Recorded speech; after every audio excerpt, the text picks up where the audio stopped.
到最後係鬥決心同埋鬥唔怕事。邊個有決心咬到底，即係咁樣。邊個唔怕犯法，唔怕對方報復，嗰咪贏咯。係嘛？喺1983年，我同阿白小姐分開，黃霑日日報喺報紙鬧我。點解咧？關 Q 佢事咩？佢話即係蕭若元真係抵鬧。我點解？我揾人溝啊白黃霑喺山打一拳就俾呢個100蚊。屌啦！即係拳如雨下都數唔掂啊！俾咗5000蚊啦，即係咁樣。黃霑敢唔敢打翻我啊？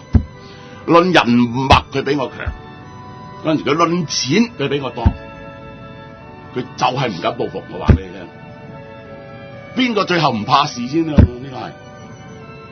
如果我堅決同你作對，我就唔怕事㗎，完全係。